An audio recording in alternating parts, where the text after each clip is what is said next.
डाकिनी सचमुच होते हैं? अगर होते हैं तो कहाँ होते हैं और यह कैसे बनते हैं? क्या इस दुनिया में सचमुच डाकिनी है? राउंड ऑफ हॉरर में आप सभी का स्वागत है। मैं ऋषि लेकर आया हूँ एक ऐसी कहानी जिसे सुनकर आपके रोंगटे खड़े हो जाएंगे। तो चलिए शुरू करते हैं बिना किसी बात के। वीडियो में अंत तक बने रहें। डाकिनी एक आत्मा का ही स्वरूप है, पर ऐसा माना जाता है कि यह स्त्रियों के वेश में घूमती है। केवल मध्य रात्रि में ही उत्तराखंड के जौनसार में स्थित स्थानीय भाषा में डाक कहते हैं। वैसे ऐसा माना जाता है कि डाक कोई औरत तब बनती है जब कोई औरत गर्भ अवस्था में मरती है और उसके बच्चे का मोह उसे यहाँ से जाने नहीं देता। हो सकता है क्योंकि ममता किसको नहीं होती, अपनों से लगाव किसे नहीं होता। अपनों से कुल मिलाकर एक मोह में बंध जाती है और मरने के बाद विकराल हो जाती है। वह अपने शिशु या अपने पति को किसी भी तरीके से अपने साथ ले जाना चाहती है, अपने लोक में जाने की चेष्टा करती है और कई बार विफल प्रयास से वह अन्य को अनिष्ट कर देती है। मैं इस कहानी में आपको हर पॉइंट टू पॉइंट बताऊंगा।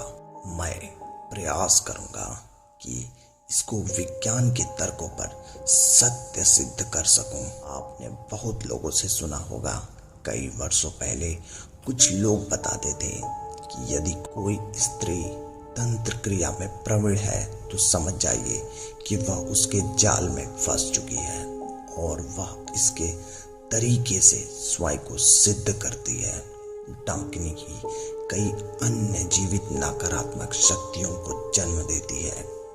कोई स्त्री को अगर कुछ जैसी पिशाचनी बनना है तो उसे एक चूल्हे के अंदर से 7 बार प्रवेश करना पड़ता है और उसके बाद एक पतले धागे पर चलकर दिखाना होता है।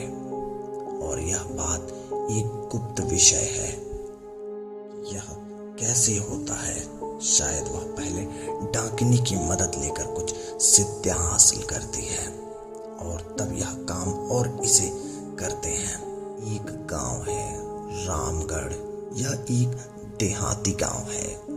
गांव में शिक्षा के लिए केवल 8वीं तक ही विद्यालय है।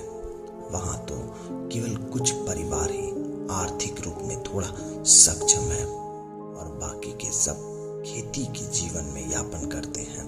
गांव के दक्षिण की ओर एक विशाल घना जंगल है और जंगल से पहले एक बड़ा बरगद का पेड़ है और लोगों का मानना है कि कई वर्षों से उस पेड़ के नीचे रात में एक तांत्रिक कुछ तंत्र करता है और उसे तलाश है एक गर्भवती स्त्री की लाश जिससे वह स्वयं को सिद्ध कर सके।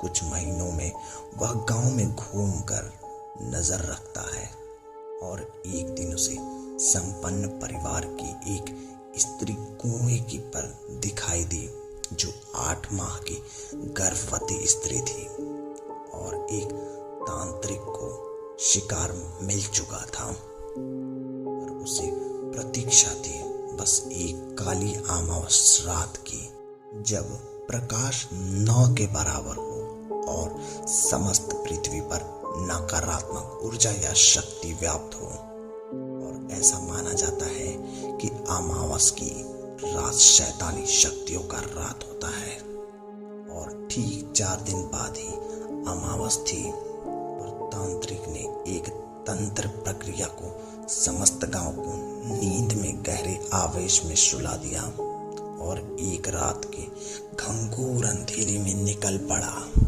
अपने शिकार की ओर। कुछ ही समय बाद वहां पहुंच जाता है और उस स्त्री को मारकर बरगद के पेड़ पर लटका देता है और अगली सुबह गांव में कोहराम मच जाता है कि गांव वाले मिलकर उसका अंतिम संस्कार कर देते हैं। तांत्रिक के प्रयोग से उसकी आत्मा मुक्त नहीं हो पाती, और क्योंकि उसकी मृत्यु से पहले उसकी बेटी पैदा हुई थी तो उसका मन अपनी पुत्री पर था, तो वह मुक्त नहीं होना चाहती थी। तो वह कुछ दिनों के बाद सबसे पहले उस तांत्रिक को बहुत भयानक हत्या करती है। तांत्रिक की सभी सिद्धियां भी उसे मिल जाती है और वह एक शक्तिशाली डायन बनती है। प्रकृति का नियम है कि जो भी शक्तिशाली होता है वह अपने से कमजोर लोगों को उत्पीड़न करता है। वैसे ही वह डायन भी अपने पति और अपने बच्चे को पाने के लिए गांव वालों को डराने लगती है। शुरू में तो किसी ने भी एक दूसरे के बारे में बात नहीं की, पर अब तो भय कुछ ज्यादा ही बढ़ गया और लोग समूह बनाकर जंगल की ओर जाने लगे। तो फिर कुछ दिन तो शांत रहा, पर यह शांति बड़े भयानक तूफान के आने से पहले की शांति थी। वह गांव वाले फिर सामान्य होने लगे और फिर अचानक से एक दिन हरिया, जो गांव का लकड़हारा था, वह लकड़ी तोड़कर नीच जंगल गया था और वहीं किसी ने उसकी पिटाई करके उसे बेहोशी की हालत में बरगद के पेड़ पर उल्टा लटका दिया। और उसने कोशिश की थी कि उसको कौन मार रहा है, और उसने देखने की कोशिश की थी कि उसे कौन मार रहा है, पर कोई दिखाई नहीं दिया। तब दोपहर में जब वह अपने घर पर नहीं पहुंच पाया, तो गांव वाले उसे ढूंढने के लिए जंगल की तरफ गए और उसे गांव के वैद्य ने होश में लाया तो वह भूत भूत चिल्ला रहा था। अब एक बड़ी विपदा गांव में आई थी। रात को कुछ अजीब अजीब आवाजें आने लगी। यह तो महाप्रलय की शुरुआत थी। अब धीरे धीरे उसका भूख बढ़ गया। धीरे धीरे उसका भूख बढ़ रहा था।